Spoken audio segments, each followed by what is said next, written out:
A man vanishes on a tropical island, then reappears on camera, broken, terrified, and accusing his own family of running criminal scams. But was he telling the truth or reading a script written in blood?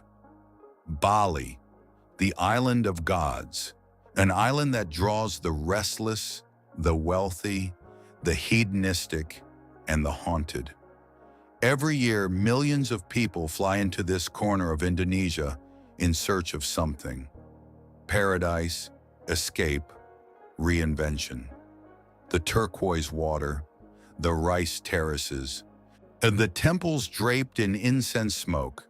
But beneath the surface of that postcard beauty, Bali has long been a crossroads for another kind of traveler. People moving money across borders, people disappearing from old lives, people conducting business that doesn't appear in any ledger.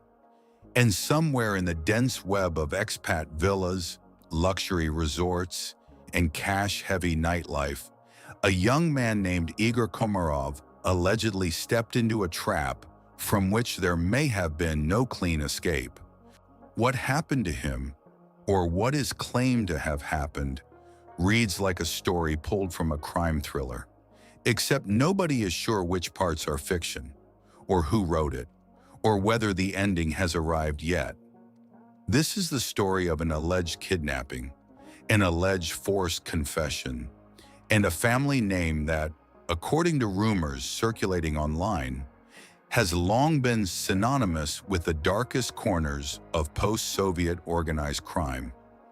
Everything you are about to hear is based on unverified reports, online speculation, and alleged accounts. Official confirmation is scarce. The truth, if it exists, may be buried somewhere no one is willing to dig. Stay with me. Who is Igor Komarov? Let's start with what we think we know. Igor Komarov. Depending on who you ask, or which corner of the internet you frequent, he is either a wealthy young man living off his family's fortune, a reckless kid who flew too close to the sun, or an innocent person caught in a web of accusations he had no part in weaving. The name Komarov appears across various online spaces tied to allegations of organized crime in Ukraine and the broader post-Soviet world. Whether the Igor Komarov at the center of this story is directly connected to that world, as a son, a relative, a beneficiary, remains officially unconfirmed. What does appear in online accounts is the portrait of a young man living an elevated lifestyle, international travel, in high-end accommodations, the kind of freedom that doesn't come from a 9-to-5. For people who move in certain circles, that lifestyle carries a specific weight. It tells a story without needing words. When someone is young, visibly wealthy, and connected to names that carry history, people pay attention. People make assumptions. And in the underworld of organized crime, assumptions have a way of becoming grievances, and grievances have a way of becoming violence. Igor's trajectory, according to what has been reported online, followed a path familiar to those who grow up near serious money of uncertain origin. Private education, travel across Europe and Southeast Asia. A life lived largely outside any permanent address, a digital footprint visible enough to attract attention, but not enough to tell the full story. He was, by all available accounts, the kind of person who could move between worlds, comfortable in luxury, familiar with informal power structures, aware, and presumably of the risks that come with a certain surname. But awareness and preparation are different things. When Igor reportedly arrived in Bali, he was not traveling as a fugitive. He was not, from any outward indication, on the run or hiding. He was doing what many wealthy young people do on that island: living, enjoying it, perhaps assuming the bubble would hold. It didn't. The alleged crime family connection, To understand what may have happened to Igor Komarov, well, you need to understand the world he is alleged to have come from. Not because the sins of a parent automatically transfer to a child, they don't, but because in organized crime, lineage is currency, and currency attracts predators. The post-Soviet criminal underworld is a world that most people in the West understand only through movies. But the reality is more complex, more institutionalized, and in many ways more brutal than any screenplay can capture. Where after the collapse of the Soviet Union in 1991, enormous amounts of state assets were redistributed, or more accurately, seized, by those with the connections, the ruthlessness, and the foresight to grab them quickly. Factories, mineral rights, banking infrastructure, real estate. In Ukraine specifically, this period produced a class of oligarchs and criminal entrepreneurs whose power was inseparable from political protection, police corruption, and the ever-present threat of violence. A legitimate business and illegal enterprise became so intertwined that distinguishing between them was, in many cases, pointless. Criminal organizations in this era were not the cartoonish mafias of old Hollywood films. They were sophisticated operations running financial scams, protection rackets, money laundering schemes, and political influence campaigns simultaneously. The leaders weren't gangsters in tracksuits. They were men in tailored suits, attending state dinners, funding political campaigns and moving money through offshore accounts with precision. Within this ecosystem, certain names developed reputations that outlasted any individual transaction or court case, reputations that crossed borders as easily as their money did. The name Komarov, in the context of Ukrainian and post-Soviet crime speculation online, is one that allegedly carries such a reputation. The specific allegations vary depending on the source: financial fraud, pyramid schemes, large-scale theft from investors and business partners. The kind of accusations that in certain circles don't end with a lawsuit, they end with someone disappearing or someone being made to speak.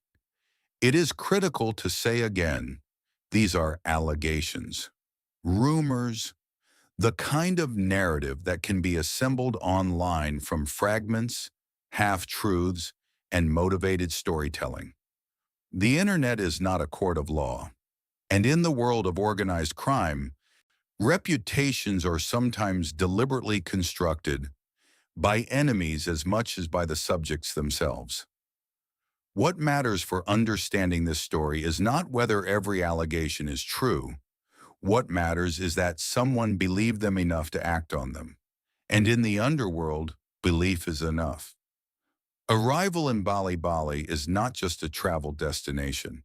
One for a certain subset of the global wealthy, particularly those from Eastern Europe and the former Soviet states, it has become something closer to a second home, or in some cases, a hiding place. Indonesia's relatively relaxed visa requirements, its distance from European law enforcement reach, and its established expat infrastructure have made it attractive to people who prefer to exist slightly outside the formal systems of accountability. This is not unique to criminals. Plenty of legitimate entrepreneurs, digital nomads, and tax efficiency seekers make the same calculation. But it means that Bali is a place where people from many worlds can intersect.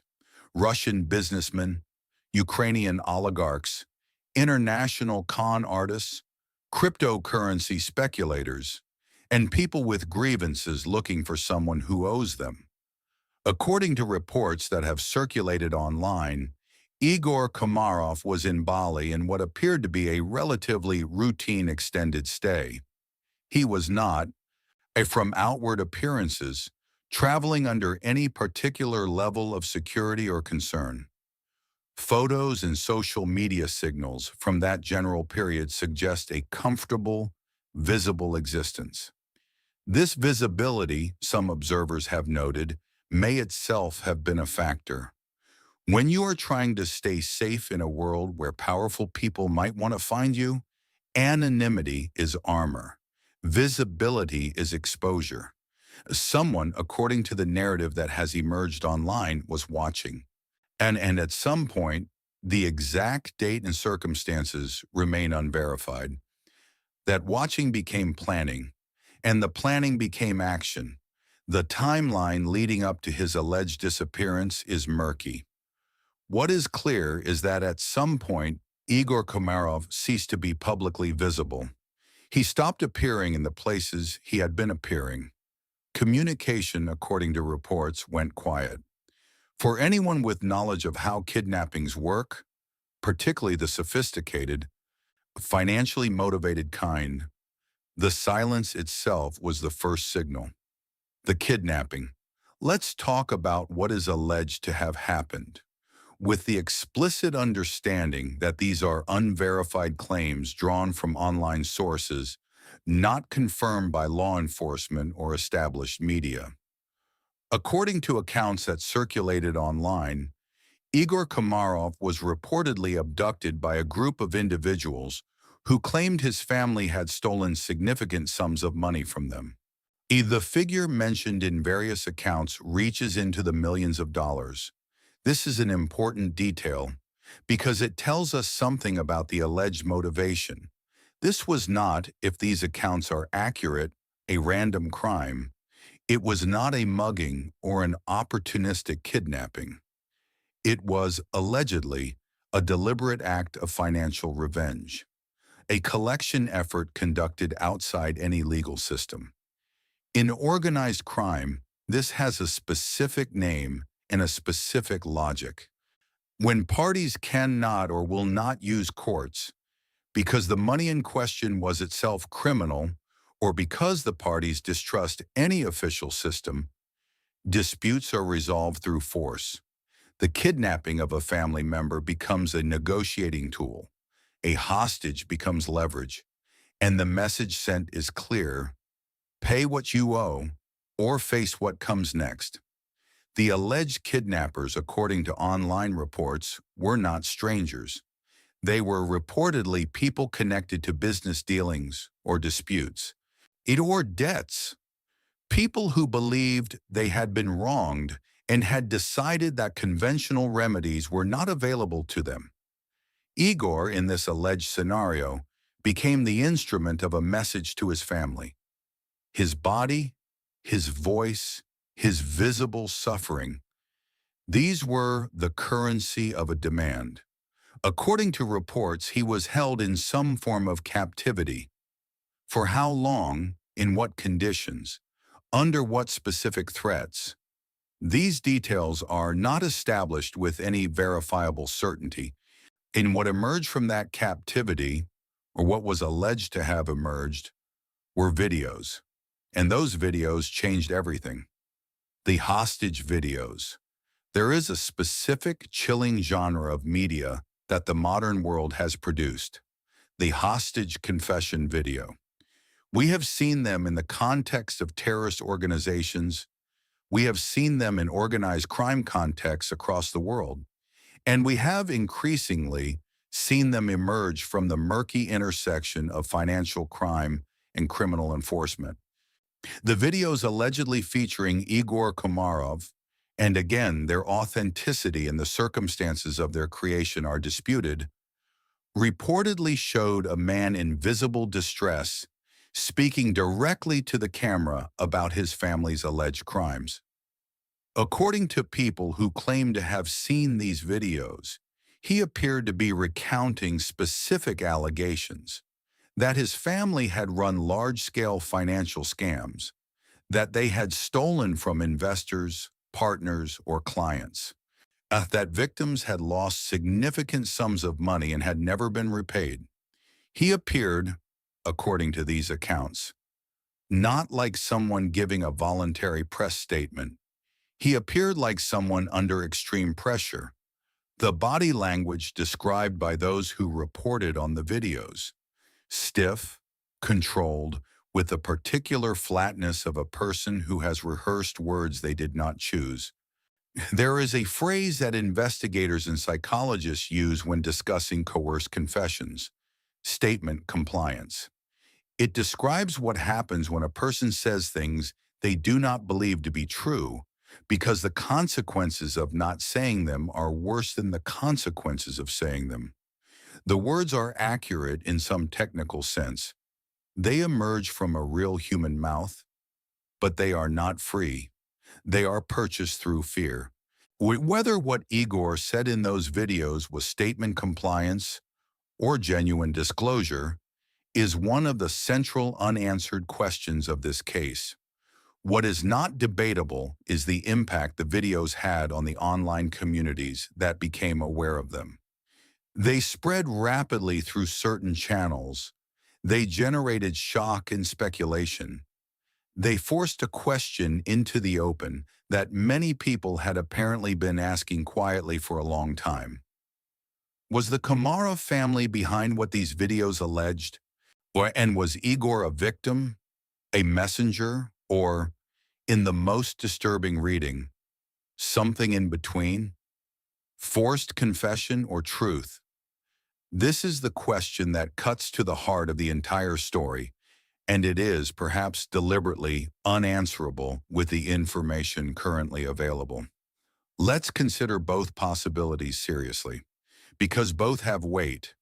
And if the confession was coerced, if Igor Komarov was forced under duress to say things his captors wanted him to say, then we are looking at a propaganda exercise, a kidnapping that served not just as financial leverage, but as a reputation attack, a way to publicly damage the Komarov name through the most devastating possible messenger, a member of the family itself.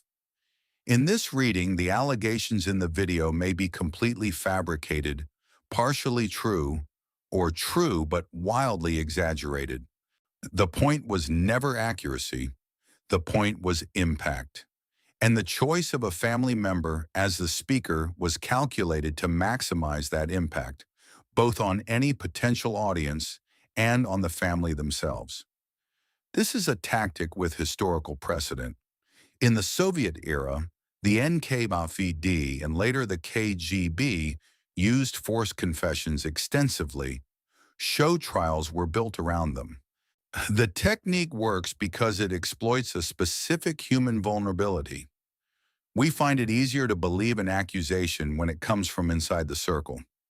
Now consider the other possibility. What if some or all of what Igor said was true? What if, under pressure that removed the usual protections of family loyalty and self-preservation, he disclosed things he had witnessed, heard, or been party to? What if the captors chose him precisely because they knew, through their own connections to the criminal world, that he had information worth extracting? In this reading, the kidnapping was not just revenge. It was also an interrogation, a document-gathering exercise, a way to build a record of wrongdoing that could be used as leverage, as protection, or as a public narrative. Where's the problem, and this is the problem at the center of all coerced testimony, is that we cannot know which reading is correct from the video alone. A person saying true things under duress and a person saying false things under duress look identical. The mechanism of fear produces the same surface behavior regardless of what lies beneath it. The only way to evaluate such a confession is to examine its content against independently verifiable facts. And those facts, if they exist, have not been publicly established. What we are left with is the video itself, a man, a camera, words that may be the truth or may be a script, and a world that, once those words were released, could not unhear them. Money disputes and criminal revenge. To understand why someone might go to these lengths, kidnapping, coercion, forced video, you have to understand what money means in the world of organized crime, and more specifically, what it means when money is stolen from people who operate outside the law. When ordinary people are defrauded, they have options. They can sue. They can file police reports. They can appeal to regulatory agencies. These options are imperfect and often slow, but they exist. When people in criminal organizations are defrauded, they have none of those options. You cannot call the police to report that your money laundering partner stole from you. Well, you cannot sue someone for failing to deliver on an illegal contract. The entire architecture of legitimate grievance resolution is unavailable. What fills that void is violence, or the credible threat of it. In the post-Soviet criminal world specifically, financial disputes have historically been resolved through a practice that translates roughly as the roof, a system of criminal protection where powerful figures served as arbiters for business disputes that couldn't go to court. When arbitration failed, or when the amounts were large enough, other methods were employed. The kidnapping of a family member, particularly a younger, less powerful member, sends a message that is both specific and general. Specific, we know where your family is. We can reach them. We are willing to act. General, your money is not safe, your freedom is not guaranteed, and your ability to continue operating depends on resolution. If the allegations against the Komarov family involve amounts in the millions of dollars, the calculus for whoever allegedly orchestrated this becomes almost coldly rational. The risk of an international kidnapping in Bali must have seemed to them acceptable compared to the alternative, accepting the loss. This tells us something important about the people allegedly behind this. They were not impulsive. This was not a street crime. This required planning. It required knowledge of Igor's location. It required personnel willing to operate across international borders. It required the production and distribution of videos in a way calculated to maximize pressure. Whoever did this, if these accounts are accurate, was organized, experienced, and motivated by something beyond simple anger. They were motivated by the need to restore an equilibrium that they believed had been violently disrupted. And in the logic of the underworld, that need justifies almost anything. Law enforcement and investigation. Here is where the story becomes, in some ways, its most frustrating. What do we know about any official response to these alleged events? Very little. And the absence of information is itself information. Indonesian authorities have not, as far as can be determined from publicly available sources, made any confirmed statements about the Komarov case that verify the central allegations. Bali's police infrastructure, while functional for ordinary crimes, has historically been less equipped to handle the kind of sophisticated transnational criminal activity that this story involves, if these accounts are accurate.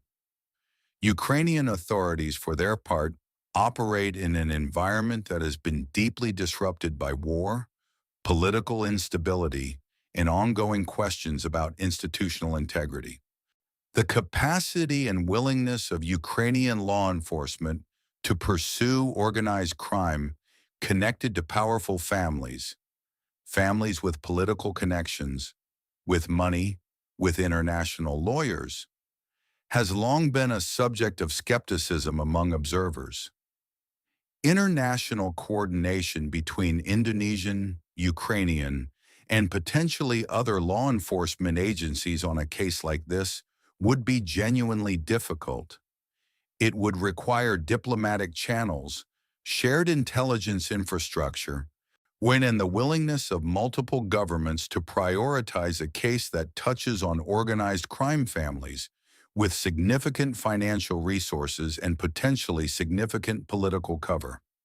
The silence from official sources does not necessarily mean nothing happened. It may mean that what happened is being quietly investigated in ways that don't show up in press releases. It may mean that the parties involved have reached their own resolution of whatever kind that made official involvement unnecessary or undesirable. It may mean that the authorities simply don't have enough verified information to act.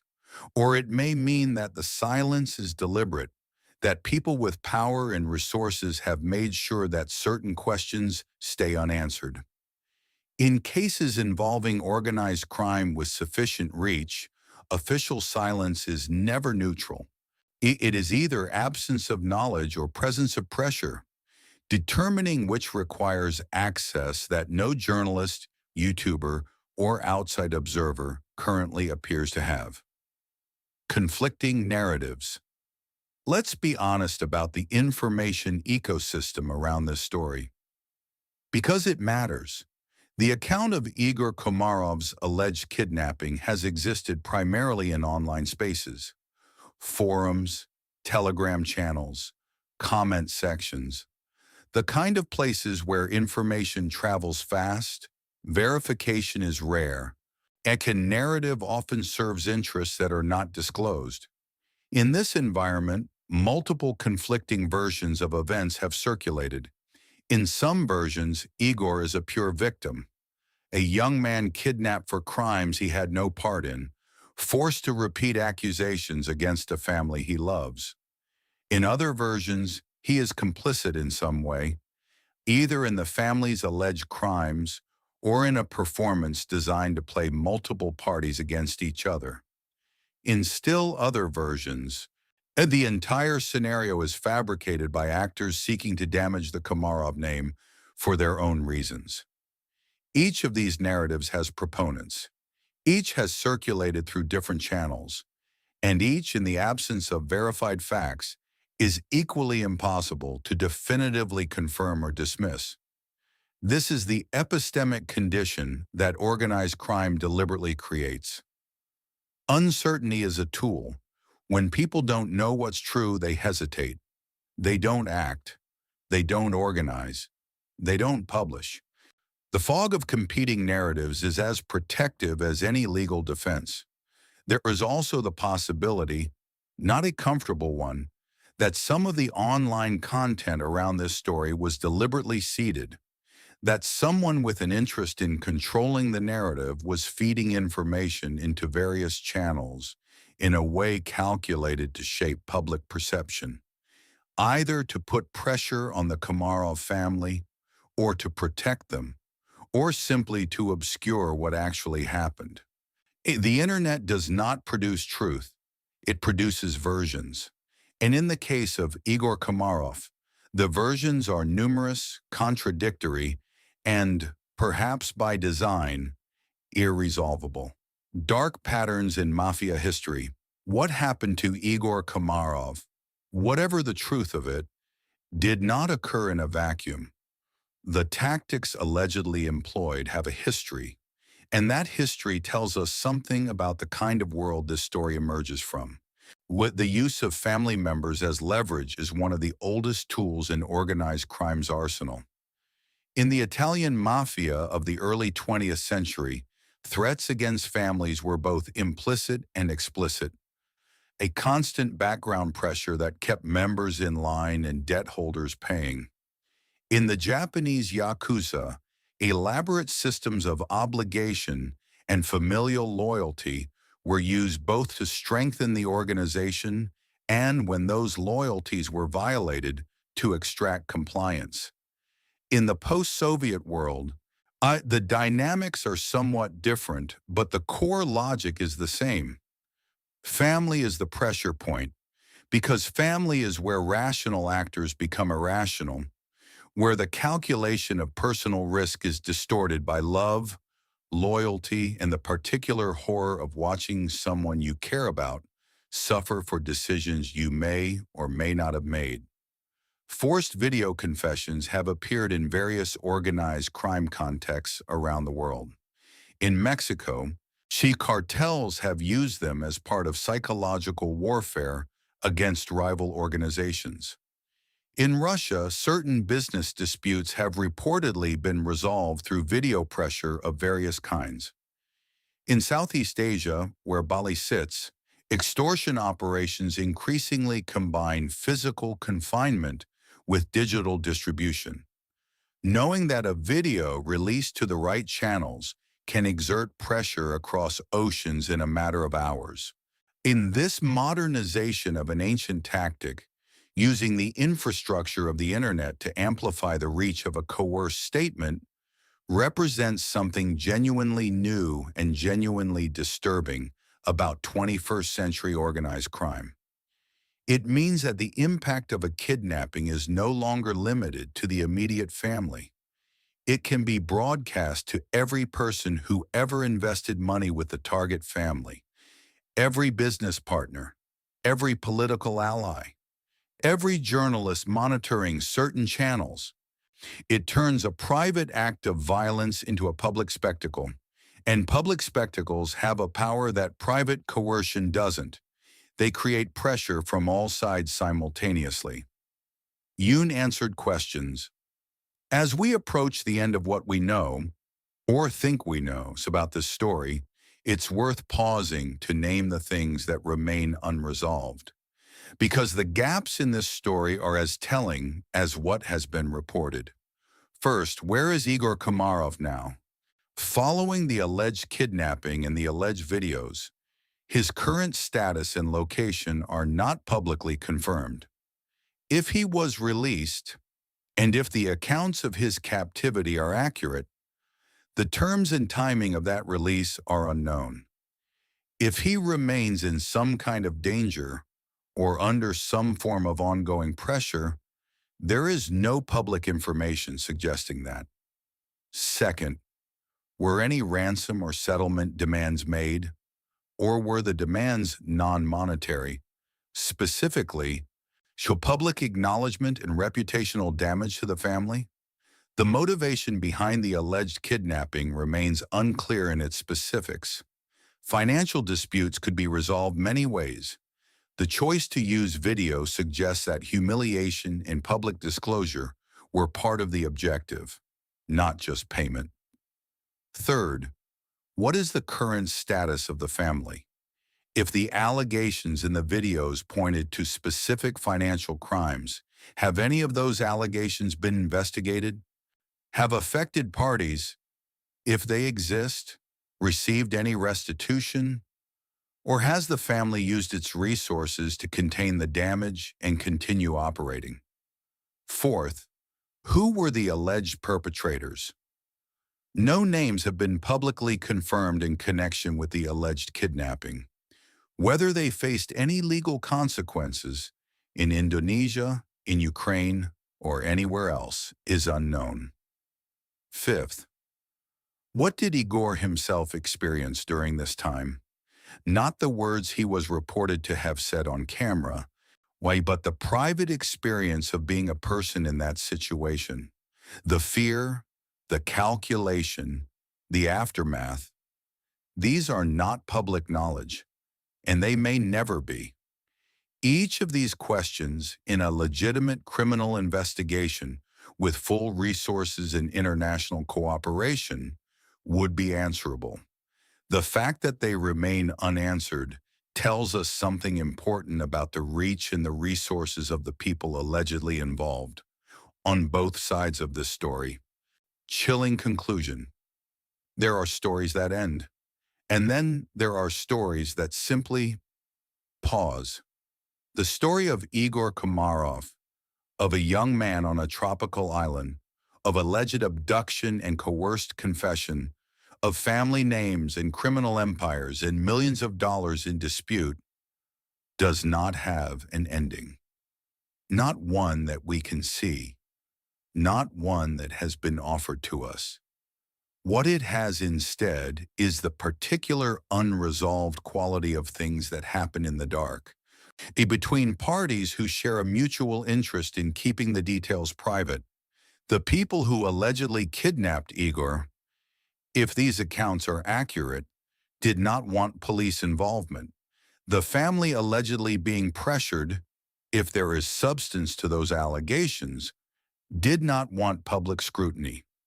Even the victim himself, if that is the right word, had reasons to stay quiet once whatever happened was over.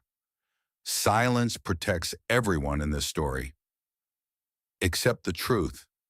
And that is perhaps the most fitting note on which to leave this. In organized crime, the truth is not a goal, it is a liability, something to be managed, suppressed, shaped, or weaponized, but never simply revealed. We have seen a man on camera, in apparent distress, saying things about his family that the people holding him wanted him to say. We do not know if those things were accurate. We do not know what happened before the camera started rolling or after it stopped. And we do not know if justice of any kind has been served.